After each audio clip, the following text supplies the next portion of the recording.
to share a series of findings from a series of studies that looked at ways to enhance treatment integrity.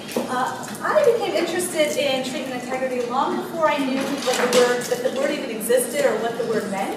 I've worn a number of hats within agencies. I've worked at private schools for kids with autism as a direct care staff person. I've done residential overnights, awake overnights.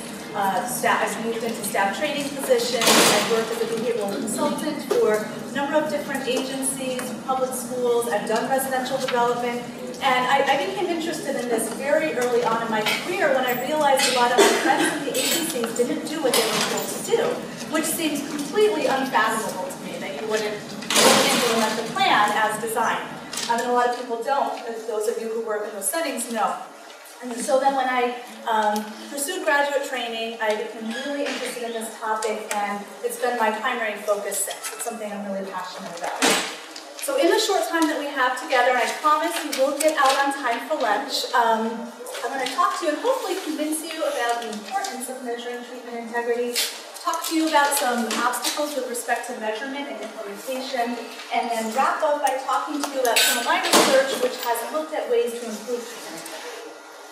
But before I begin, I would like to acknowledge the efforts of my collaborators at the University of Kansas, a whole host of other universities, and at an agency in New England called Melmark, New England, where we did a lot of research. Okay, so let's chat for a little bit about what I mean when I use the term treatment integrity.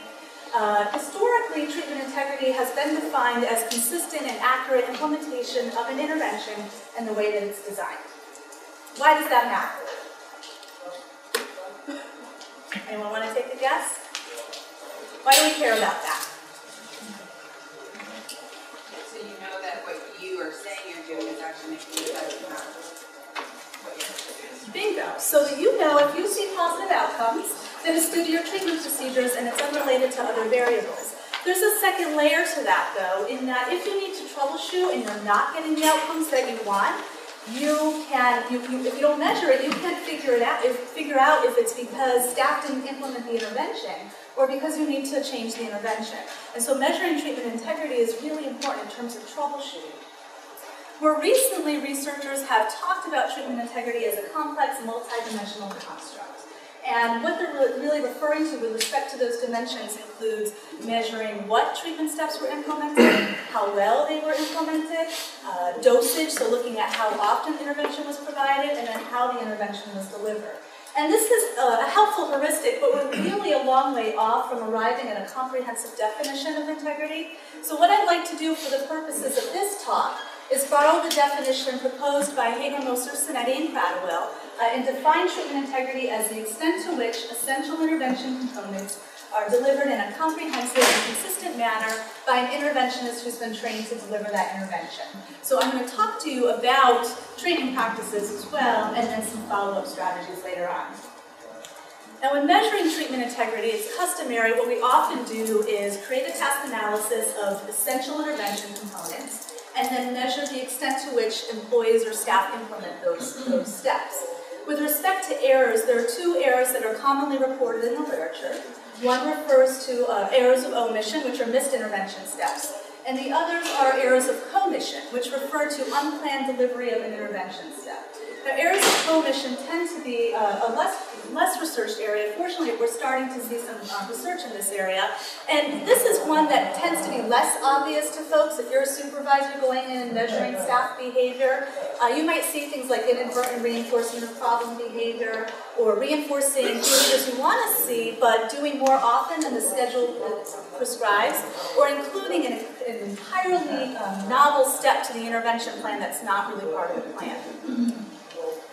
Now, with respect to errors of omission, there are a number of applied studies that tell us that client gains are best achieved when treatment integrity is measured. Some of these studies are correlational studies, but others include parametric analyses where levels of treatment integrity were experimentally manipulated, and then the impact on client outcomes was observed. For example, several studies demonstrated that behavior reduction strategies are most effective when timeout procedures are implemented with 100% integrity. In addition, there's other studies that suggest that if you have lower integrity, that impacts acquisition of NAP facts, for example, or compliance to directions provided by staff.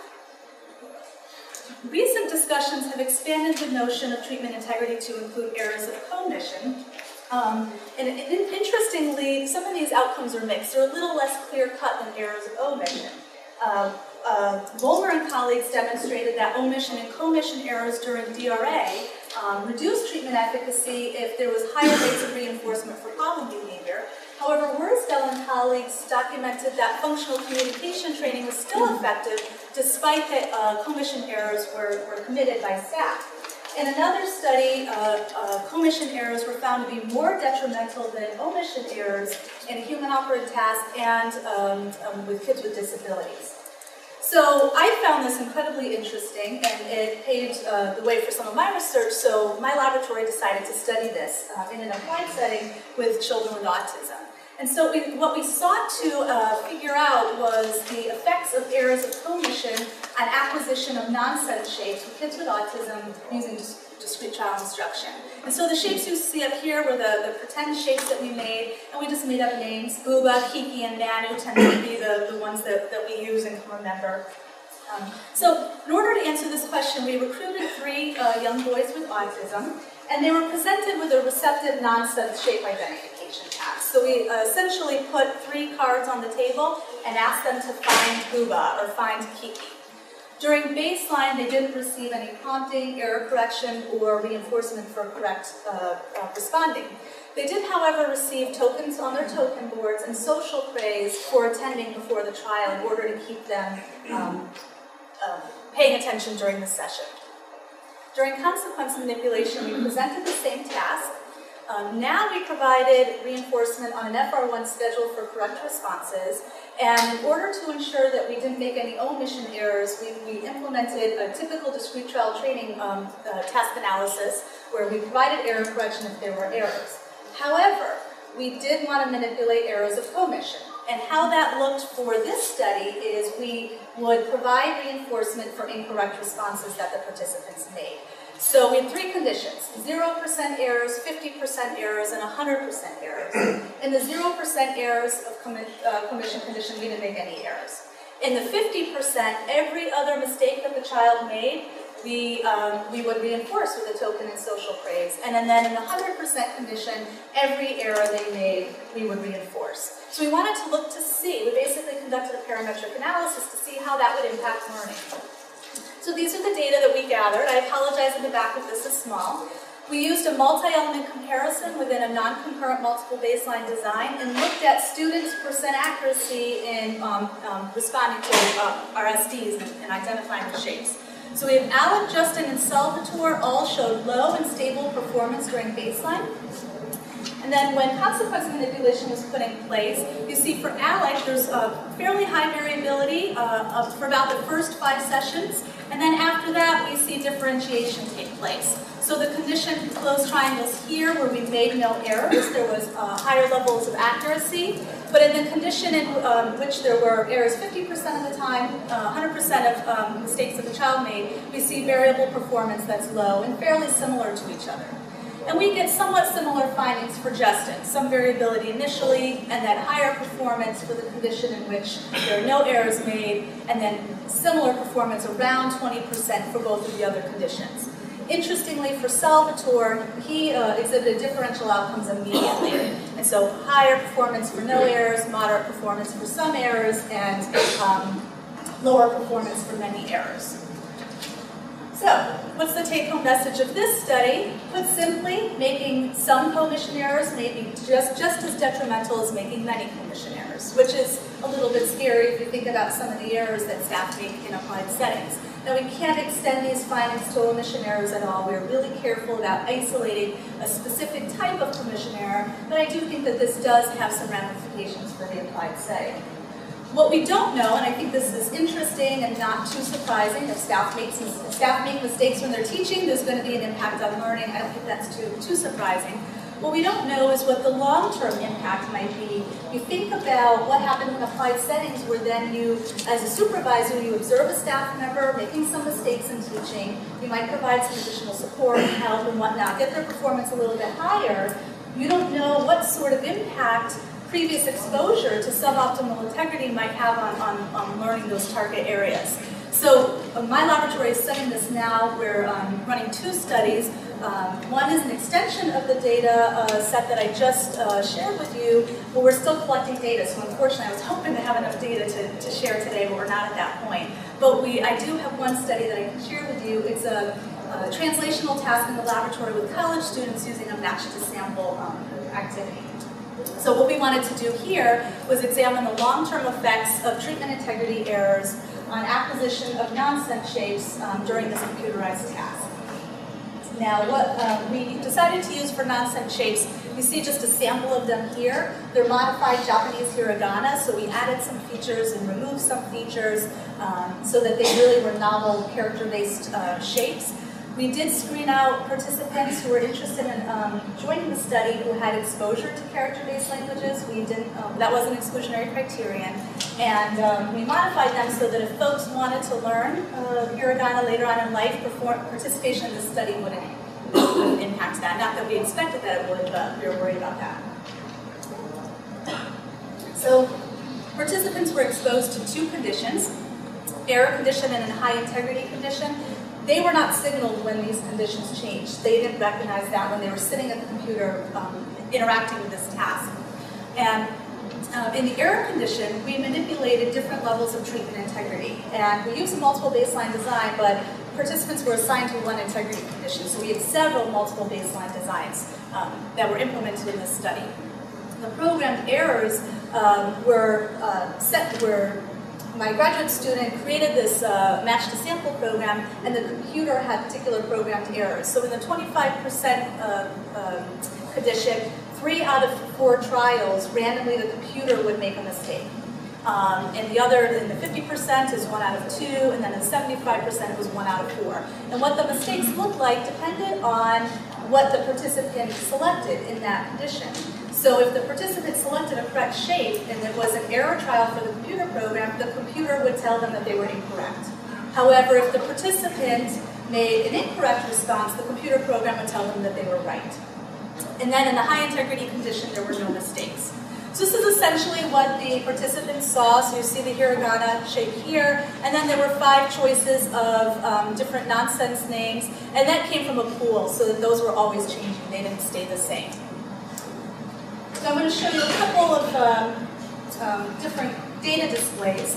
We also had a control condition, 100%, never exposed to any integrity errors, and this is a cumulative record of their mean correct responses. So you see here there's a slight delay in acquisition, but around 40-50 trials you see fairly consistent correct responding for the 100% condition.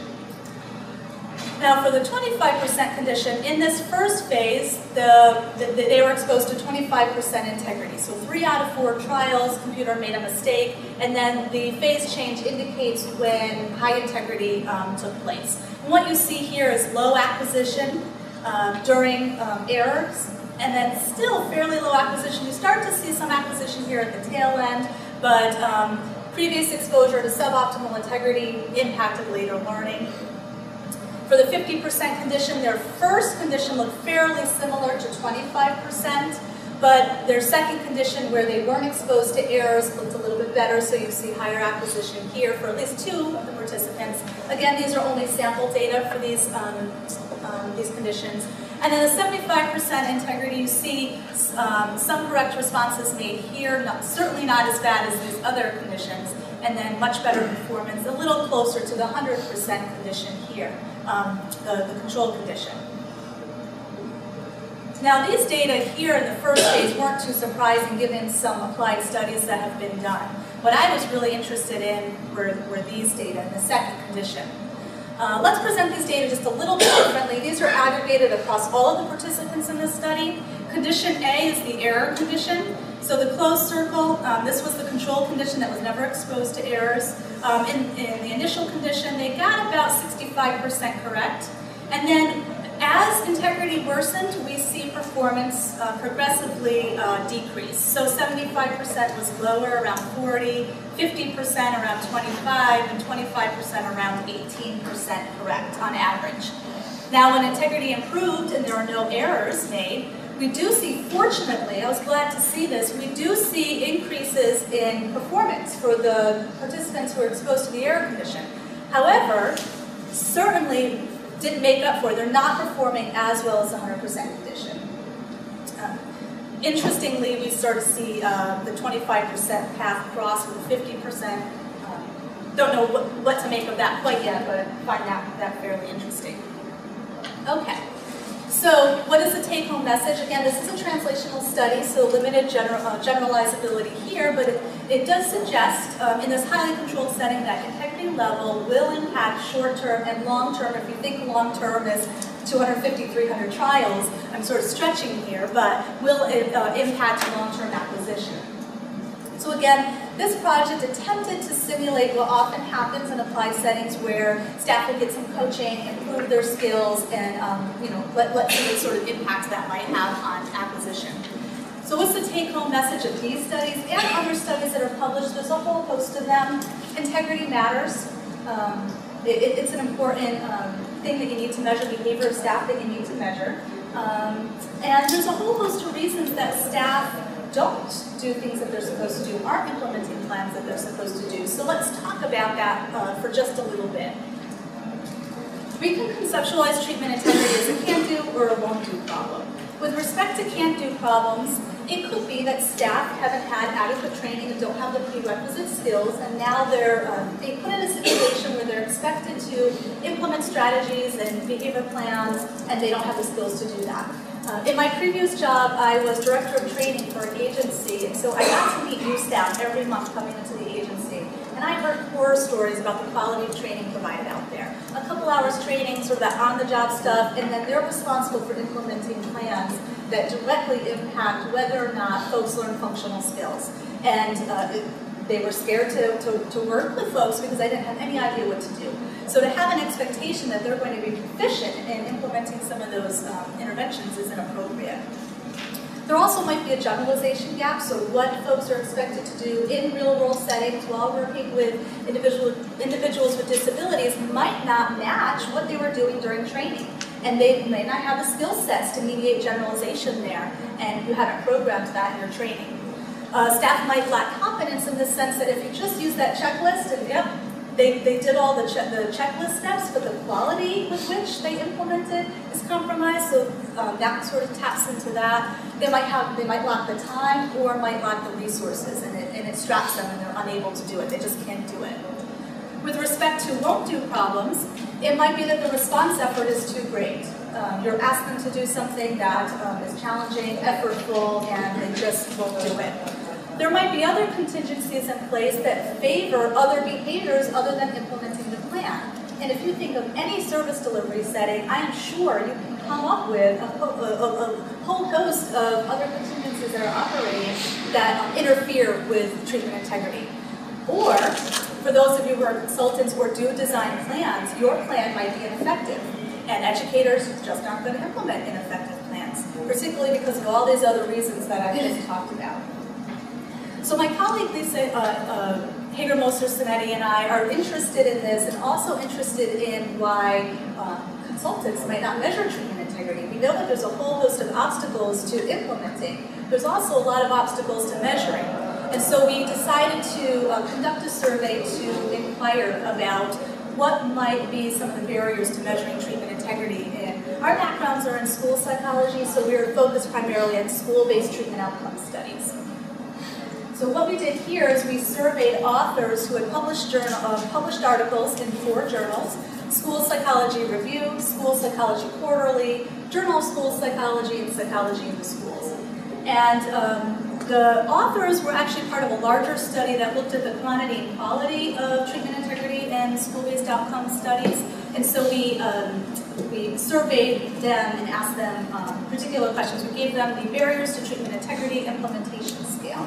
That was developed by Paraplegikova and Kasdan for the clinical psychology therapeutic setting to assess possible impediments to treatment integrity measurement. So we modified it slightly to get at school-based settings. The scale has 30 items, and it's rated on a 5-point Likert scale, so higher scores represent perceived barriers to treatment integrity assessment. There are 5 domains in the scale: lack of editorial requirement, lack of appreciation in treatment integrity, lack of general knowledge about treatment integrity, lack of theory and specific guidelines, and time, cost, and labor demands. So I apologize, the next slide is going to hurt your eyes. I'll tell you everything you need to know. These are all the data, don't try to read it. What I want to focus on are the last 7 items, which were the endorsed barriers. So ratings higher than 3 are endorsed barriers. So let me just read to you some sample items. There are no conventional criteria that specify acceptable levels of treatment integrity. We often shoot for 80% integrity. Why we shoot for that? Who knows? We don't know. Great. I would shoot for 100%, but that's a lot of work, and I don't know why I do that, just because I'm a perfectionist. Another item, it's expensive and time-consuming to provide training to interventionists. There is considerable time requirement in obtaining accurate representation of treatment integrity data. So with respect to those 5 domains, the 2 domains that were endorsed across those 7 items fall into lack of theory and specific guidelines and time, cost, and labor demands. Now, fortunately, I'm really happy about this, it doesn't appear to be the case based on self-report that lack of appreciation is a barrier. So that's good. It seems that school-based researchers appreciate treatment integrity. They have some knowledge about it. They don't really know what to do with that knowledge, and time, cost, and labor demands interfere with it. My area of interest is in this latter item, time, cost, and labor demands, and trying to figure out ways to improve integrity in resource-efficient ways. We live in an era of high accountability. We need to do more with less. We need to be smart about what it is that we're doing and get staff operating well pretty quickly. So that's sort of my area of focus, and that's what I'm going to talk about for the rest of the time we have together. Folks already talked about this. Let me just do a brief review. Like other behaviors, we can conceptualize treatment integrity within a behavioral model and think about antecedents, behavior, and consequences. The behavior is accurate and consistent implementation of a plan. In terms of antecedents, among other events, that front-end training can do a really great job of preventing treatment integrity failure. So if you have high-quality training, this can be an excellent tool if you're doing the right things to be preventative. With respect to consequences, these include various follow-up strategies. Now, the antecedent strategies really deal with that can't-do problem, and the consequences address that won't-do problem. So let's talk about these in a little bit more detail. With respect to front-end training, DiGennaro Reed talked about this a little bit earlier. Behavioral skills training can be effective. There are numerous studies that show wonderful results with behavioral skills training. He did a nice job of quickly outlining some of the components of behavioral skills training. Includes modeling, coaching, feedback, providing written protocols, providing follow-up. The difficulty is, and he alluded to this a little bit, is that if you are not the direct supervisor, in many cases consulting in public schools, you're not the supervisor, you have no authority, but you need to change behavior. Sometimes behavioral skills training isn't as effective as it might be in other settings. And there are some data to suggest that behavioral skills training has poor maintenance of effects over time. Now, these are data that come from a larger study that I've published. I just sort of plucked them out just to show you the training data. And I'll show you the full data set later.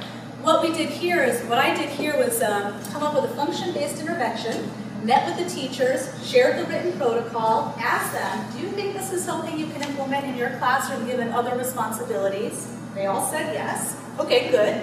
We did some role play outside in the classroom, but when students weren't present. And then I provided in vivo modeling, coaching, and immediate performance feedback until they met a competency criterion of 100% across 2 consecutive sessions. Again, why 100%? I don't know. It looks good on a graph. And what we see here is within 2 to 4 sessions, teachers were implementing well.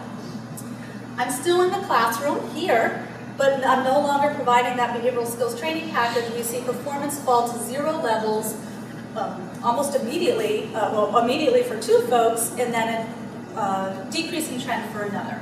Now, I'm not the only one that has documented this. This has been shown in a number of studies. Most of them are school-based consulting studies, where the relationship is a little bit different than in private agencies where supervisors tend to have some authority over whether or not you were employed. Now, whether that is a variable or not, I don't know, but I do know I've worked in both types of settings, and you sometimes have to do an interesting dance in schools. anyway, I'm not suggesting at all that you abandon behavioral skills training. It has shown to be highly effective, but I do think that we often need strategies to supplement behavioral skills training to be preventative and to try to support practitioners and educators. And what I'm particularly interested in is the way you can use technology. We have some really cool technologies out there. How can we use them to help us to minimize supervisor involvement, but we can still be successful? So in this next study, we decided to study the extent to which a tactile prompt will be effective in a classroom that serve kids, two classrooms that serve kids with autism, in interacting with kids when they had earned a break on their token economy. They had about 3 minutes to ensure that staff interacted with students. And the reason why we studied this is because supervisors of those classrooms reported that staff were doing that, and that was something that the agency wanted staff to do. When students were engaged in non-academic leisure activities, they wanted the staff to ensure their safety, so at a minimum, be present and interact with them so that they're safe, but also because those few minutes provide a rich opportunity to model appropriate language, to develop oneself as a conditioned reinforcer, to reinforce appropriate play skills and things along those lines, and that's lost opportunity if you're not making use of that time. Now, I want to make it clear that the staff were doing appropriate things at that time in the sense that they were recording data, putting materials away, getting new materials out. They were on task, so to speak, but weren't always attending or interacting with the kids. So that was something that the agency wanted staff to do. So we decided to take a look at that. So we had 2 conditions. Baseline conditions, staff interacted as they typically would with the kids, knowing what the agency expectation was. And then in the second condition, staff wore a programmable vibrating prompt that just clipped to their belt or to their pocket, and we set it at 30-second intervals. And staff were told, remember, you're supposed to interact with the kids continuously when they're on their break, but if you're not when it vibrates, make sure you do. So we evaluated this using multiple baseline design, and you see in both classroom A and B, when they weren't wearing the motivator, the percentage of intervals in which they were interacting with the students fairly low, somewhat variable, but fairly low. And then as soon as the staff wore the motivator, and these are aggregated across all staff in the classroom, we see performances high, much higher, and much more at the level where we want them. So just a simple demonstration of how an item that costs less than $30 can really help prompt staff. What's nice about it is it's unobtrusive. And so and no one else knew that they were being prompted at that time. Okay, in this next study, we wanted to explore resource-efficient training procedures to improve the accuracy with which staff were collecting functional assessment data. Now this isn't exactly treatment integrity, but I think most of you know that the importance of direct care personnel collecting accurate data. It is part of their job responsibilities and written into most treatment plans. In our view, resource-efficient training practices were those that could produce behavior change quickly with minimal personnel resources and few to no follow-up strategies. Staff in this study were expected to collect data using a narrative ABC chart. Who is familiar with the narrative ABC chart? Okay, so most everybody. All right. So, and they had to fill that out as part of a functional assessment. Now, previously, staff had participated in a 2 to 4 week new hire orientation, and out of that 4 weeks time, 1 hour was spent on functional assessment, which is a large part of educators' responsibilities, so it kind of surprised me that that was the case. And in that hour, they spent most of it under didactic instruction, so they hear about it, they see some tools, but they never really practice collecting data or compare accuracy. That was meant to, ensuring that that was the training that folks received was meant to mimic what often takes place in public school settings, where teachers are expected to collect functional assessment data, but they go to a 1 hour in service, which often tends to be the case how we train public school teachers. Okay, so there's 2 studies that we implemented. Study 1, baseline, was what I just shared with you in terms of training. And then in the treatment condition, we created these 5-minute video clips. So in this case, we used video as the technology for training. And video clips were just normal routines that the residents living at the house engaged in throughout their day. And so we just sort of spliced the videotapes and made 5-minute videotapes. And staff were told, shown how to use the videotapes, which is fairly clear to them, but they were given 2 written models, so 2 training documents that modeled for them how to complete the ABC chart, bulleted points to consider when you're filling out the ABC chart, combined with verbal feedback. So within 3 hours of collecting data, the primary author would come to the staff person and say to them, here's what you did great. You really captured those relevant events, provided some social praise, and then reviewed with them what they missed.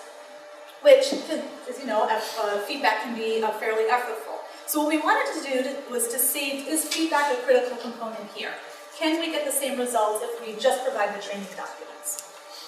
And for study 1, we see that performance under baseline for Jamie, Trish, and David, fairly low and stable. And then when we provide that packaged intervention, we see performance increase, which was good.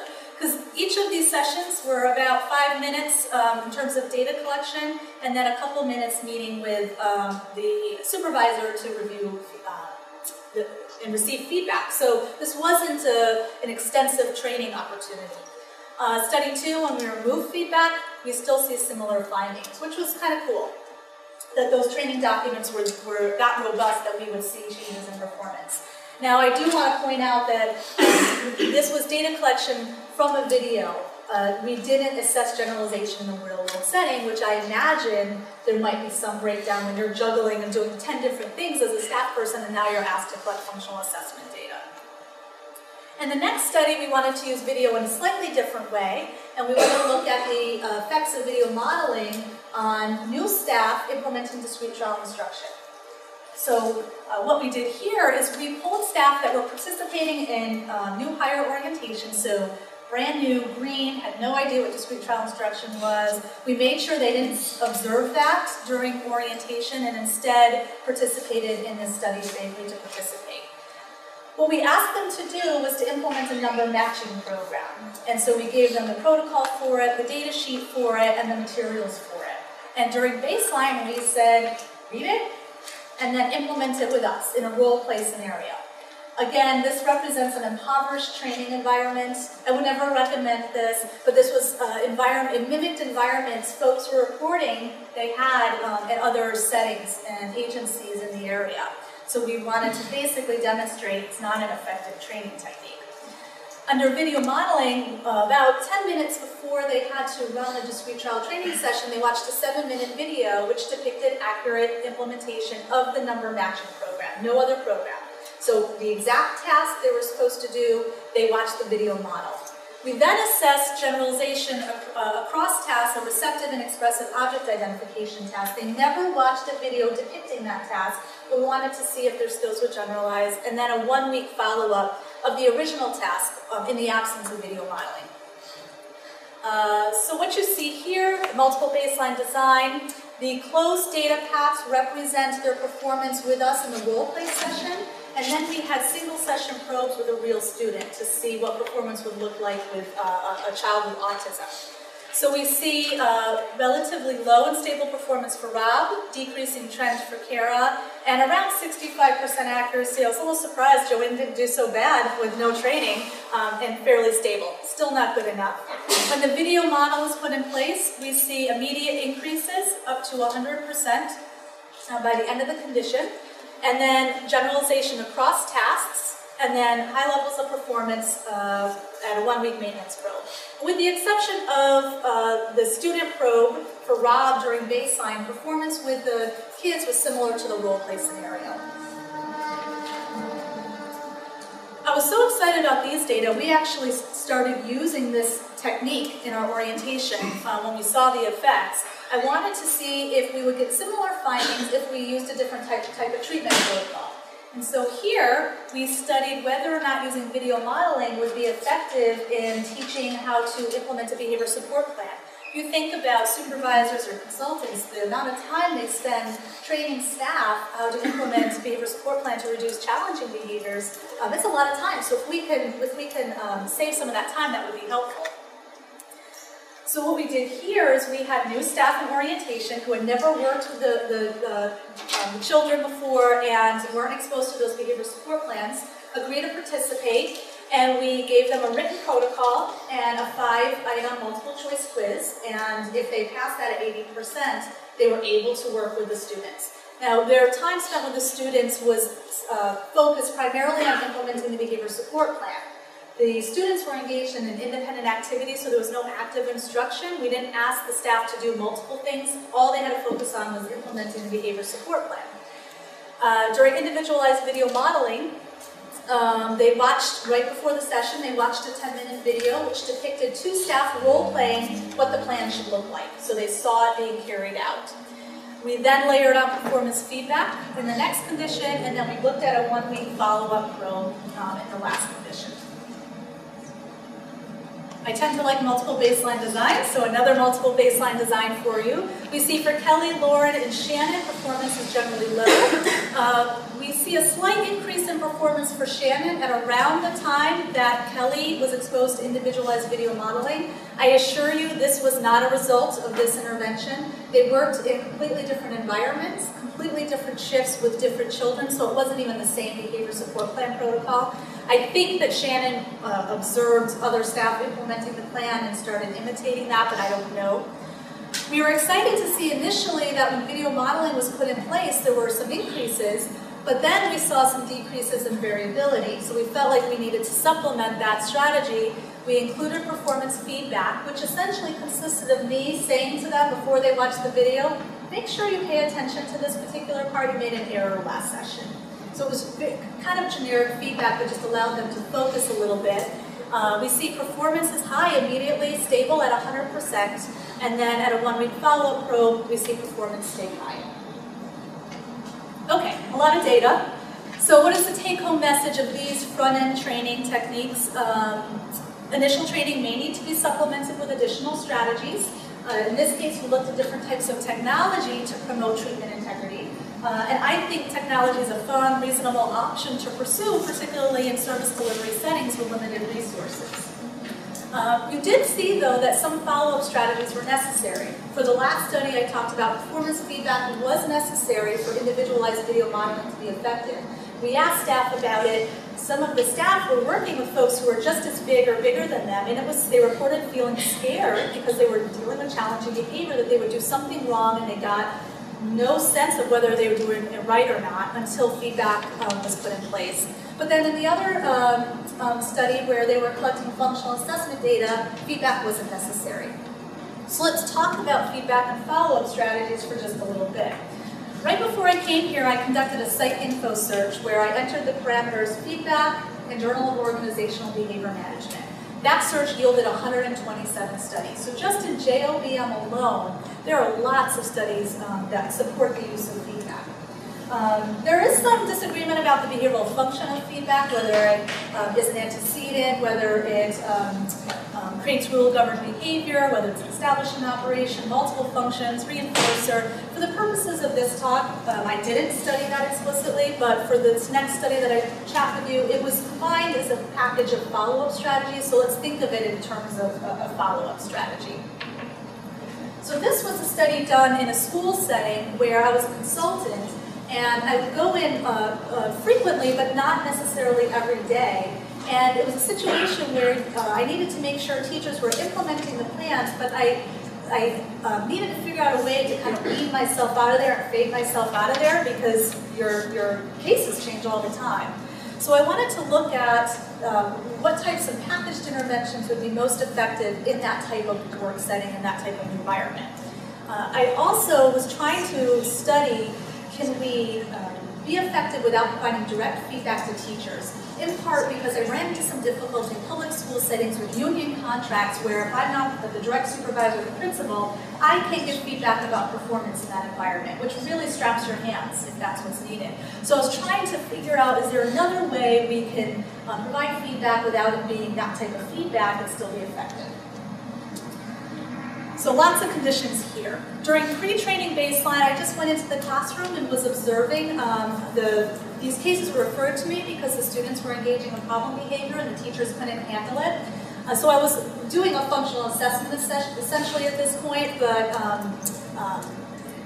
teachers weren't implementing the plan, so integrity is zero. It's just there's no opportunity.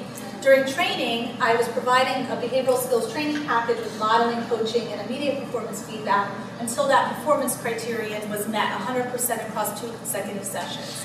During implementation baseline, I just sat back and watched to see what would happen. In the first condition, it's performance feedback combined with directive rehearsal and meeting cancellation. So a lot of different things going on here.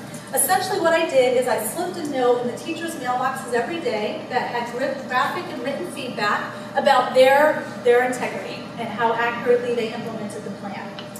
That also contained information about student progress toward student problem behavior. The important piece here, what I was really studying, was this directive rehearsal and meeting cancellation contingency.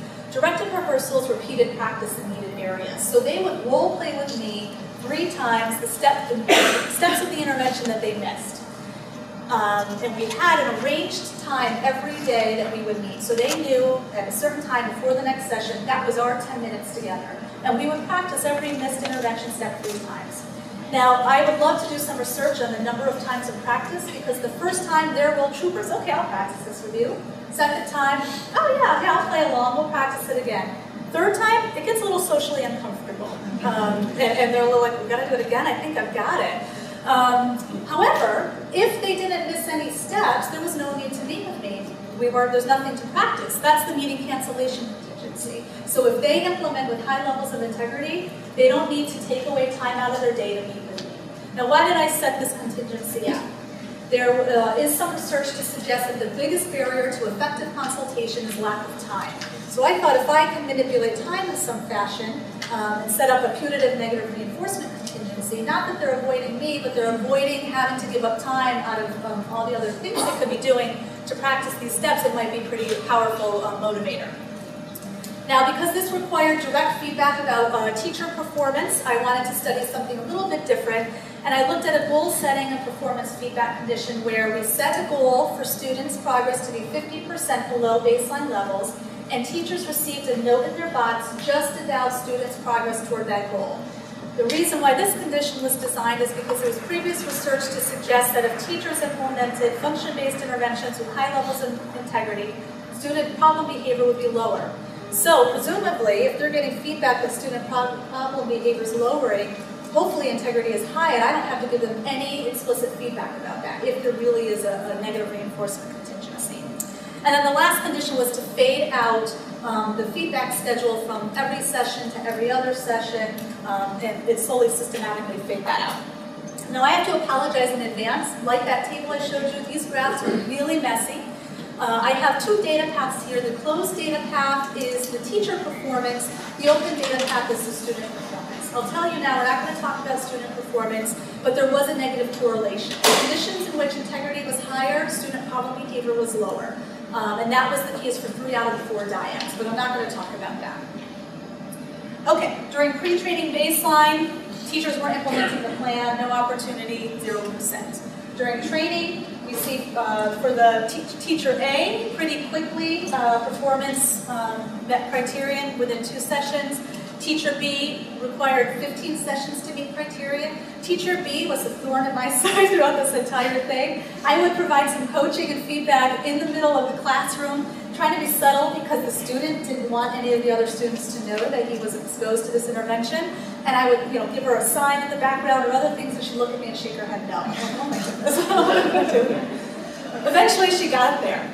We see during implementation baseline, teacher A went from 100% to 0% immediately, and then teacher B, within 3 sessions, was at 0%. That replicated previous research.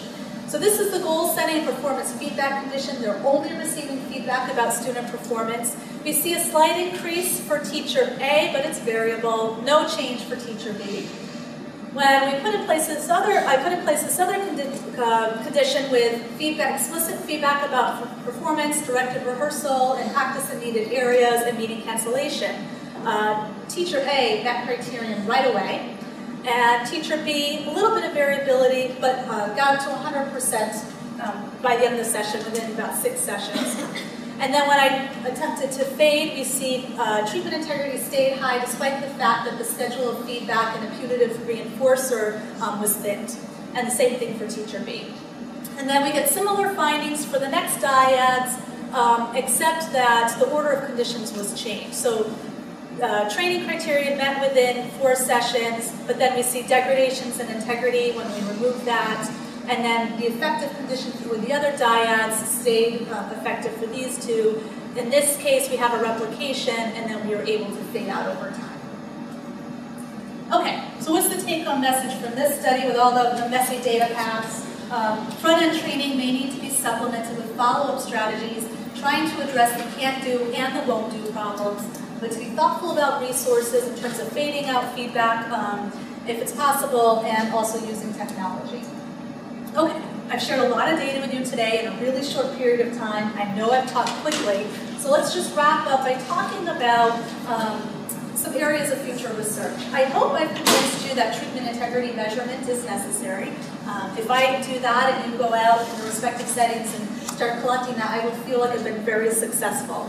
I also hope that some of you might be interested in studying this a little bit. I'd love to hear if you decide to do any research in this area, because I'm really excited about it if you can't tell.